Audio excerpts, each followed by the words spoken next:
ಈಗ ರಾಜ್ಯ ರಾಜಕಾರಣದಲ್ಲಿ ಕಾಂಗ್ರೆಸ್ ಮತ್ತು ಬಿಜೆಪಿ ಜಾರಕಿಹೊಳಿ ಫ್ಯಾಮಿಲಿ ಸುತ್ತಲೇ ನೋಡ್ರಿ, ಜಾರಕಿಹೊಳಿ ಒಂದು ಶಕ್ತಿಯಾಗಿ ಬೆಳೆದಾರೆ. ಏನು ಮಾಡೋರು? ಅವ್ರ ಶಕ್ತಿ ಐತ್ರಪ್ಪ. ಎರಡೂ ಪಕ್ಷ ಈಗ ಶಕ್ತಿ ಇದ್ದವ್ರನ್ನೇ ರಾಜಕಾರಣದಾಗ ಇದು ಮಾಡ್ತಾರೆ. ಆ ಕಡೆ ಸತೀಶ್ ಜಾರಕಿಹೊಳಿ ಶಕ್ತಿಯಾಗಿ ಬೆಳೆದಾರೆ, ಈ ಕಡೆ ರಮೇಶ್ ಜಾರಕಿಹೊಳಿ ಶಕ್ತಿಯಾಗಿ ಬೆಳೆದಾರೆ. ಯಾಕೆ 17 ಮಂದಿ ತೊಗೊಂಡು ಬರೋದ್ರೆ ಸಾಮಾನ್ಯ ಏನ್ರಿ? ನನಗೆ ಒಬ್ಬರು ಕಾಂಗ್ರೆಸ್ನ ಒಬ್ಬ ಈಗ ಮಂತ್ರಿ ಅದಾರ, ಅವ್ರು ಹೇಳ್ತಿದ್ರು 17 ಮಂದಿ ಹೆಂಗೆ ಬರ್ತಾರೆ, ಹುಚ್ಚು ಹಿಡಿದದ್ದು ಗೌಡ್ರು ಆಗ್ತಿದ್ರು. ನನಗೆ 17 ಮಂದಿ ತಂದರು. ಈಗೂ 60 ಮಂದಿ ತಯಾರದಾರ.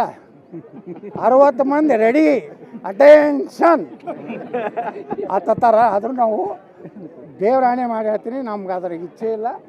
ಯಾಕಂದ್ರೆ ಬಿ ಜೆ ಪಿಯ ಸಿದ್ಧಾಂತಗಳು ಹಾಳಾಗಲಕತ್ತಾವ. ಇವತ್ತು ನಮ್ಮ ಹಿಂದೂಗಳ ಮೇಲೆ ಎಷ್ಟು ಅತ್ಯಾಚಾರ ನಡೆದಿದೆ ನೋಡ್ರಿ.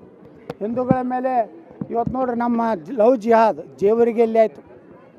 ಇವತ್ತು ಮೊನ್ನೆ ಇನ್ನೊಂದು 2-3 ಕಡೆ ಲವ್ ಜಿಹಾದ್ ಆಗಿದೆ. ಆ ಇಲ್ಲಿ ಗಜೇಂದ್ರಗಢದಲ್ಲಿ, ಹಾಂ ಬಾಗಲಕೋಟೆ, ಅದೇ ಗಜೇಂದ್ರಗಢದಲ್ಲಿ ಲವ್ ಜಿಹಾದಲ್ಲಿ ಆ ಮಕ್ಕಳು ನೇಣಿಗೆ ಹೋಗ್ಯಾರ. ಈ ವೀರಶೈವ ಮಹಾಸಭಾ ಅಧ್ಯಕ್ಷ ಅದಾರಲ್ಲ, ಎಂದರ ಸ್ಟೇಟ್ಮೆಂಟ್ ಕೊಟ್ಟ ಶಾಮನೂರು ಅವು ಕಂಡ್ರೆ ಎಲ್ಲದಾರಪ್ಪ ಮಹಾಸಭಾದವರು? ಇಲ್ಲಿ ಗಜೇಂದ್ರಗಢದಾಗ ಆಯಿತು. ಇವತ್ತು ಯಾರು ರಕ್ಷಣೆ ಮಾಡಬೇಕು ಹಿಂದೂಗಳನ್ನ? ಮತ್ತು ಇವು ಈ ಎಲ್ಲ ತೊಗೊಂಡಿವಿ ಅಂದ್ರೆ ನಮ್ಮ ಸಿದ್ಧಾಂತಗಳು ಬಲಿ ಆಗ್ತಾವೆ. ಈ ಸಲ ಬಲಿ ಆಗೋದು ಬೇಡ. ನಾವು ಜನರ ಮುಂದೆ ಹೋಗ್ತೀವಿ. 130 ಸೀಟ್ ತರೋ ಶಕ್ತಿ ಇದೆ ನಮ್ಮ ಹಿಂದೆ. ದೊಡ್ಡ ಶಕ್ತಿ ಅಂದ್ರೆ ನರೇಂದ್ರ ಮೋದಿ ಅದ. ನರೇಂದ್ರ ಮೋದಿ ಒಬ್ಬರು ಆದರ್ಶ ಈ ದೇಶದ ರಾಜಕಾರಣಿ ಇರೋದನ್ನು ನಾವು ಯಾರ ಮನೆಗೆ ಹೋಗಿ ಕೈ ಹಿಡಿದು ಕರ್ಕೊಂಡು ಬರೋದಿಲ್ಲ. ನಮ್ಮ ಕಾರ್ಯಕರ್ತರನ್ನೇ MLA ಮಾಡ್ತೀವಿ. ನಾವೇ ಸ್ವಂತ operation no operation, only Congress diversion.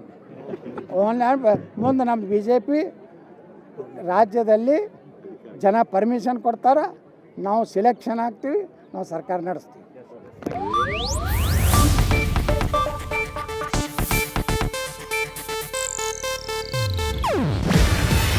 ಇದು ಏಷ್ಯಾನೆಟ್ ನ್ಯೂಸ್ ನೆಟ್ವರ್ಕ್ ಪ್ರಸ್ತುತಿ. ನೀವು ನೋಡ್ತಿದ್ದೀರಾ ಏಷ್ಯಾನೆಟ್ ಸುವರ್ಣ ನ್ಯೂಸ್.